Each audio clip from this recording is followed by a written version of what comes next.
নবম শ্রেণীর গণিত বইয়ে তোমাদের সূচক নামে একটা অধ্যায় রয়েছে। সূচক চতুর্থ অধ্যায়, সূচক এবং লগারিদম। ওই অধ্যায়ের নাম হচ্ছে সূচক এবং লগারিদম।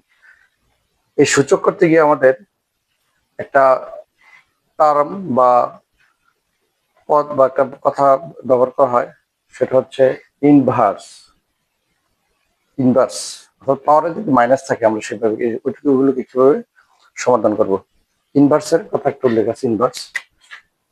ইনভার্স এটা হচ্ছে একটা ইংরেজি শব্দ, যেহেতু আমাদের বীজগণিত পুরো ভাষাটা ইংরেজি, বীজগণিত ভাষাতে ইংরেজি, কোনো বাংলা নেই। ইনভার্স অর্থ হচ্ছে বিপরীত, এটা আমাদের বুঝতে সুবিধা হবে। বিপরীত নামের মধ্যে তার অর্থ লুকায়িত রয়েছে।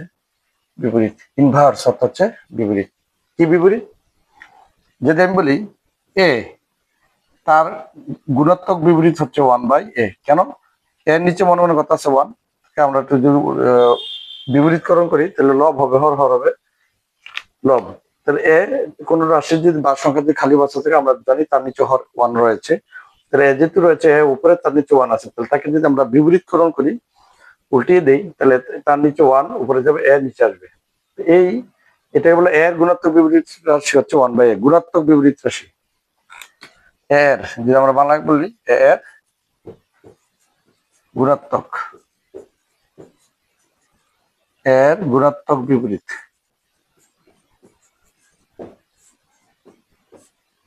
1/a। একইভাবে 1/a এর গুণাত্মক বিপরীত হচ্ছে গুণাত্মক বিপরীত, এর গুণাত্মক বিপরীত 1/a, 1/a এর গুণাত্মক বিপরীত হচ্ছে। একইভাবে x এর গুণাত্মক বিপরীত হচ্ছে x এর, যদি আমরা বলি x এর গুণাত্মক বিপরীত হচ্ছে 1/x। এখন এটাকে সূচকের ভাষায় কি বলা হয়? এই গুণাত্মক বিপরীত রাশিকে এর গুণাত্মক বিপরীত 1/a, এবং এটাকে বলা হয়, কিভাবে লেখা হয়, A inverse 1/a K A inverse. এই যে আমরা পাওয়ার আগে মাইনাস আছে ঋণাত্মক, এটাকে আমরা পড়তে গেলে ইনভার্স বলবো। এ ইনভার্স 1 হলে বলা লাগে না, ইনভার্স 2, 1 এর উপরে গেলে আমরা ইনভার্স 2, ইনভার্স 3, ইনভার্স 4, ইনভার্স 5 বলবো। কিন্তু পাওয়ারটা -1 হলে সেটা আমরা বলবো না যে এ ইনভার্স 1, এরকম বলবো না। এ ইনভার্স বললে -1 বোঝায়। যদি -1 এর চেয়ে বড় হয়, 2, 3 হয়, তখন বলবো ইনভার্স 2, ইনভার্স 3, ইনভার্স 4। তাহলে এ ইনভার্স এটা অর্থ হচ্ছে 1/a। ঠিক আছে, এ ইনভার্স 1/a। তাহলে এ ইনভার্স 2 এটা কি হবে? 1/a²। একই অবস্থা এ ইনভার্স 3 কি হবে? 1/a³। এ ইনভার্স 4 কি হবে? 1/a⁴। এ ইনভার্স 5 কি হবে? 1/a⁵। তাহলে এই যে বলেছিলাম এর গুণাত্মক বিপরীত হচ্ছে 1/a, এটাকে আমরা লিখতে পারি এ ইনভার্স দিয়ে। সূচকে এভাবে লেখা হয় এ ইনভার্স। তাহলে আমরা সূচকের অঙ্কের মধ্যে যার উপরে ইনভার্স হবে সে উল্টে যাবে, সে কি হয়ে যাবে? সরাসরি উল্টে যাবে। এ ইনভার্স 1/a, 1 এর নিচে আসবে সে। A inverse 1 1/a, A inverse 2 1/a², A inverse 3 1/a³, A inverse 4 1/2, A inverse 5 1/3।